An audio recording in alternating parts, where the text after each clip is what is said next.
Hey everyone, it's the Nitty Professor. I'm here with Summer and Ari. They're sort of chomping in the background, and wanted to share some good news. So this is some Frabjous fiber.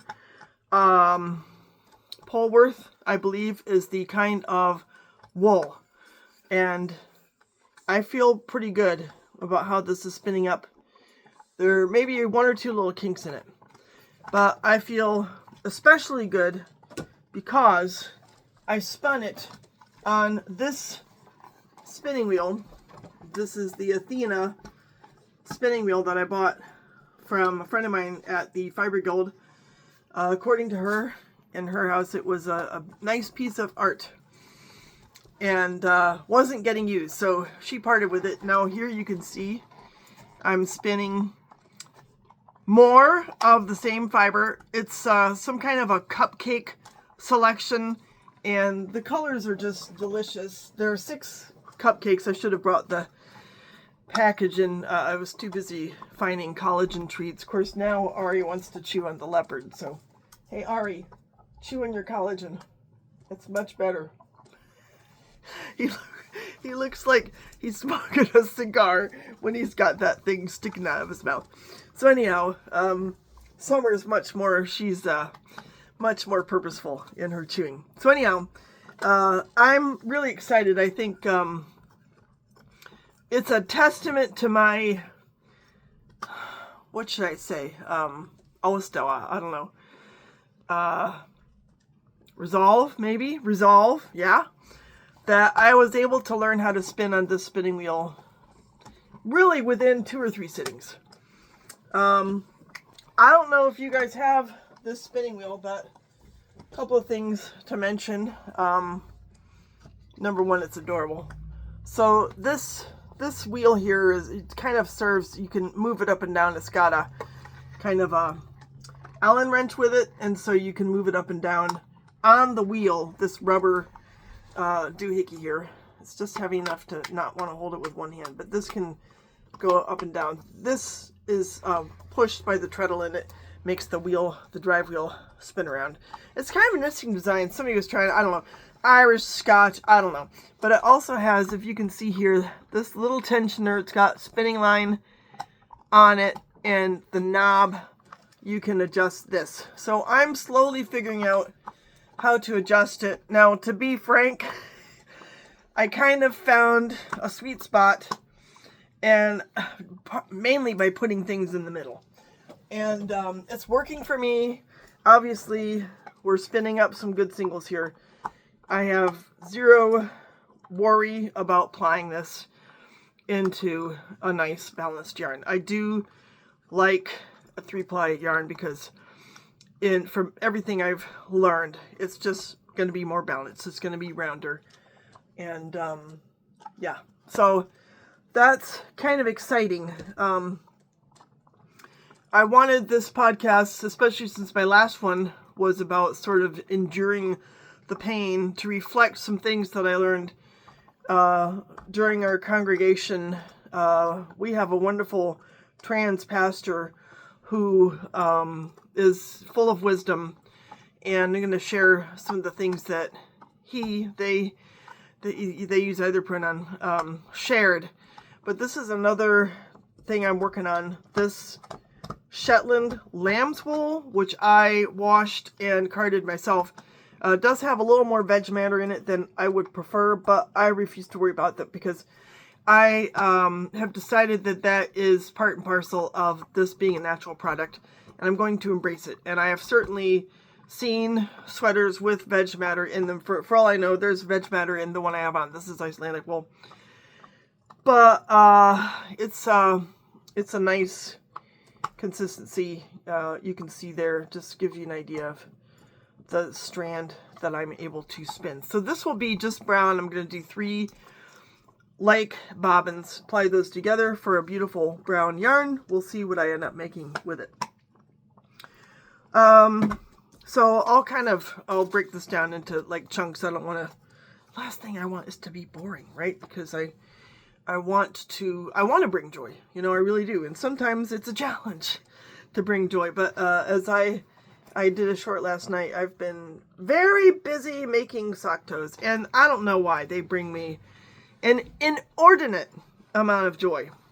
And I suppose part of it is just being able to look forward to now I can just go about my business doing stackinette for the next week or 3, since I've made 3 sock toes. And I have other socks that are coming along. So that brings me joy and an unexpected sense of accomplishment. But the pastor, Ian, he talked about how this moment is not new. It's anything but new. People have gotten through these moments before, and they've gotten through it joyfully. I saw on a short this morning, I think it was from, somebody sent it to me.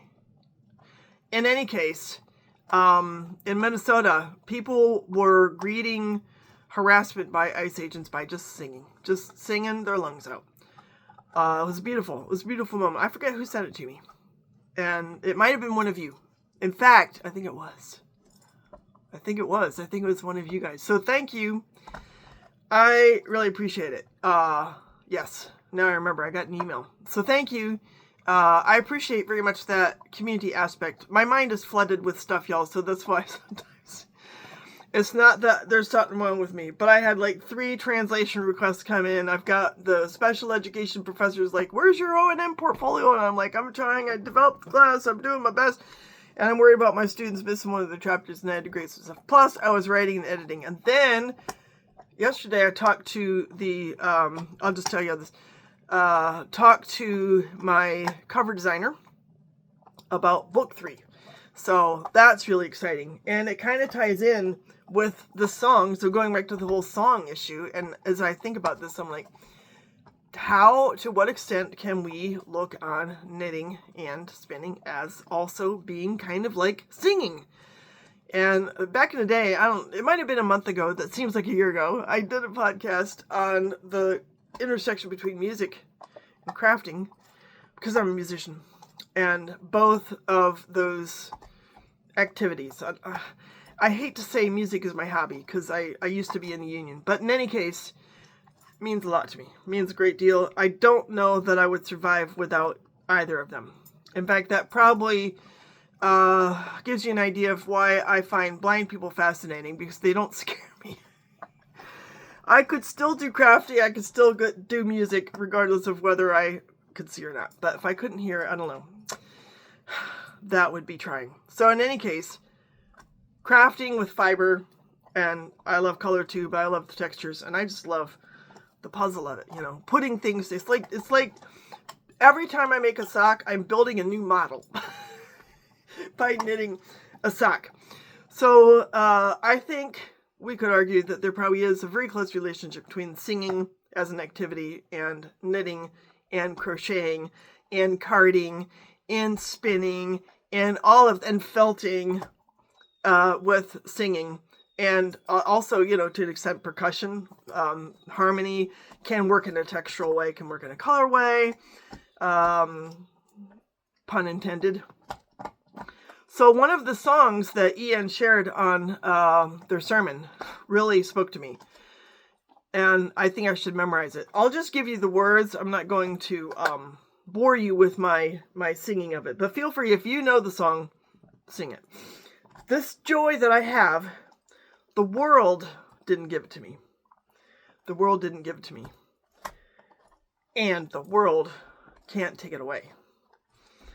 And that really speaks to me, because it is a reminder that we can have, in spite of whatever's going on. So back when that song came about, I'm imagining it might have been the slavery era. It might have been, I don't know, Jim Crow. I should look into the history of it. It's been around a long time. Let's assume it was during slavery, right? Which is addressed in book 1 of my novel series. But it just speaks to the notion that we as human beings are meant to carry joy in our heart. And we're meant to share that joy and to spread that joy. And our craft, our knitting or spinning, etc., is a fantastic vehicle for doing that. Now, another reminder that was shared that really resonates with me, and I know I have a couple friends from the congregation I go to that are maybe even listening. Limit the intake of media. Limit the intake of media. And they emphasize not in the name of being an ostrich, but in the name of basically not killing yourself, not drowning. That's really what they emphasized, was don't drown. And it's easy to do. It's easy to do because, and I was talking about this with one of my friends in our small group Zoom meeting. You just want to keep diving in to see if by some miracle something positive could have happened. And inevitably you're disappointed. But that's, I think, part of why it's tempting to drown yourself in the media, because you just keep hoping for something, a ray of light, and you're disappointed, and so you try again. It's like a drug. It's like a drug. But we don't have to just always get sucked into that. Now, some people are in circumstances where they can't escape it. And I just saw another report of someone who was detained, completely innocent. I think in this case it was a veteran who had served in Iraq and had a Purple Heart, and was detained without access to a lawyer, without their phone, without access to call their family. I mean, just, come on, it's totally unconstitutional. If you're in that kind of circumstance, then tapping into your joy can be a little harder. It's not to say they can't be done, right? There are probably people who have done it. Martyrs. I'm sure it could be done. But for, a lot of people, we don't need to drown. And it's probably not helping anything if we do drown, especially if there's not a whole lot that we can tangibly do today to fix things. One of the best things we could do is to thrive while all this stuff is going on. What's another point that they made? There was another song that, again, it really spoke to me. I'm not going to sing it for you, but you can look it up. The lyrics are, "There is more love somewhere, and we're going to keep on going until we find it." And I like this idea that while, right here, right now, maybe there's not all the love that we need, but somewhere there is more love, and we got to keep going until we find it and not give up. And we can also be among those who realize it, who make the love happen. One of the lines that comes up a lot in the spiritual kind of talk is leading with love. Lead with love. Whatever you do, do it with love first, and not greed or egomaniacal selfishness or self-destruction, or, there's so many other things we could lead with that a lot of people do lead with because we forget that love should come first. There is more love somewhere, and we're going to keep on till we find it. So then another thing that was mentioned in Ian's sermon that I thought was really great was that we can't fix the whole world. We can't fix the whole world. But here's the metaphor that really resonated with me as a crafter. What we can do is mend the part of the world that is within our reach. And I think a lot of us can take credit for that. It's the human, we have to acknowledge our human limitations, our human capacities, while we deplore our inability to, solve the world's problems. We might be able to solve our dog's problems, or our friends' problems, or our yard's problems, or our community's problems, or, by getting engaged within your own circle and doing what you can, and, not capitulating, basically, leading with love, we can actually make a lot of good things happen. And I think that also applies to making very nice little orange sock toes happen. In fact, I bought this yarn from Twisted Ambition. And a lot of you know that Twisted Ambition, the guy who owns that company, struggled with addiction and recovered and embraced the craft of yarn dyeing as a road to recovery and to replacing destructive habits with constructive habits. And I know that they donate money to really good causes and stuff, and in the middle of that they make a good product. When I first saw this yarn, I was like, It looks, I'll show it to you. I got to do 3 more stitches. It looks a little like less substantial than I want it to be. I have knit with sock yarns on rare occasion that is like, man, that's a little bit thin. And I'm going to wear through that really quickly. But I'll show you the ball here. I kind of was thinking that when I first wound this up. But as you can probably see, it's got a beautiful twist. And this yarn, even though it is fine, the texture almost reminds me of cotton. It's like robust. It's got a kind of a, not really a rugged, but a substantial quality to it that I'm confident this is going to wear really, really well. And look at that. It's sunny and it brings me joy. It's like orange juice and sunshine mixed together. So, yeah, I'm very grateful that I have a spiritual community that allows me to be my atheist self, and still connect. In fact, I have a book on my shelf that's called The Spiritual Atheist, and that's pretty much where I'm at. It's not that there's nothing out there, it's that I don't want to put a name on it. There's something out there, folks, and it's worth pursuing, and it's worth loving, and it's worth sensing joy about, and we're all a part of it. And I think it's just it's a wondrous thing. And if we can kind of keep our eye on that particular ball and use our crafting as a vehicle for making that happen, then I think we're going to be all right. I think we're going to be all right. And to the extent that we know people who aren't all right, then we need to intervene. It was mentioned that someone in our congregation passed away in detention. ICE detention. And naturally, that is, the kind of outcome that we deplore. So we want to do what we can. We want to mend the parts of the world that we can. We want to create where we can. And that's one of the things I'm trying to do. And while we're at it, I'm also trying to do it with my fiction. So I have the actual books for book 2. This baby is thick. It's 500 pages, 530, I think. One of you beautiful people said 530 delicious pages, and I was like, yes. So, love the mansion on the back. That comes into play in the novel. Some of you have already read it, and you know exactly what the jackalopes symbolize. I'm just going to throw this out here, just throwing it out there. Somewhere in my world, there's going to be a jackalope cafe. Just saying. So I'm really excited because this book delves into, a lot of the issues that I think are important from a fictional, magical standpoint. So people in this book are human, but they're also special and subject to, let's say, mysterious interventions. I don't know if you want to call them spiritual or like kismet, or just, I think a part of me wants to believe that it's like I said before, wer immer streben sich bemüht, den können wir lösen. If we just try and we lead with love, good things are going to happen. Good things are going to happen. That definitely is the case in Prairie Plains. So, enjoy. I'm just excited to have the actual book. And I talked to the artist. I keep forgetting who I told this. I was talking to 2 people. And maybe I said this already, I don't know, but I was talking to my cover art designer. So this mansion in the cover art design for book 3 is going to come to life.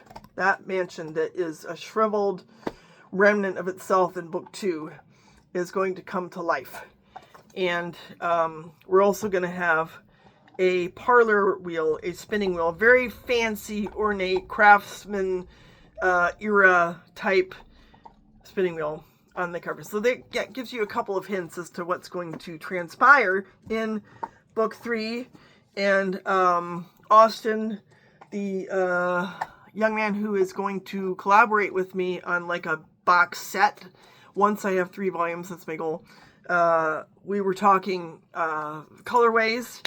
So the colorway that will go with this book will have some of those colors, and the colorway for the first book will be a royal purple. And we were talking about the colorway for book 3, and I said we need a spring green, something that, because the book starts in January but it ends in like May.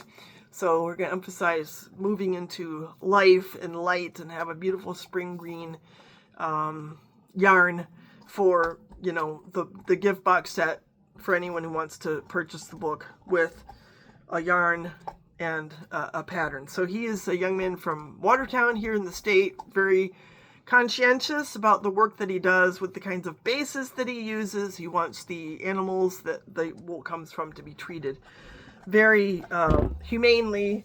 And oh, look at that. I was thinking about my animals and their Ari's sound asleep.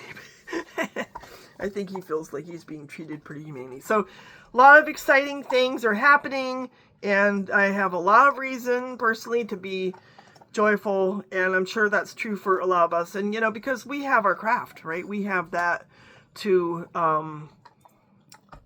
bring us into a state of joy and to allow us to thrive.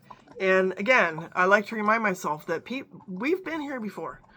People have gotten through these types of moments. And while, you know, I don't want anyone to die or, you know, suffer terribly, and my heart bleeds for everyone, but most of us are going to be fine. And that's reassuring. And, you know, I like to be able to spread that message to my children. And my daughter's going to come here this weekend. She's like, I want you to teach me to spin, Mom. I want you to teach me to spin. So I've got to finish something on the bobbin and get out a blank slate for her, so that I don't know if I'll use this one. I might use the Lendrum to teach her. I think it might be easier. But I'll also, you know, pass along these same kinds of messages to her, that the more you can, you know, be a maker, be a creator, focus on the future, do what you can, where you can, but let the rest go. I think we're going to be all right. We're going to be all right. It might take a little time, but it's happened before. It's going to happen again.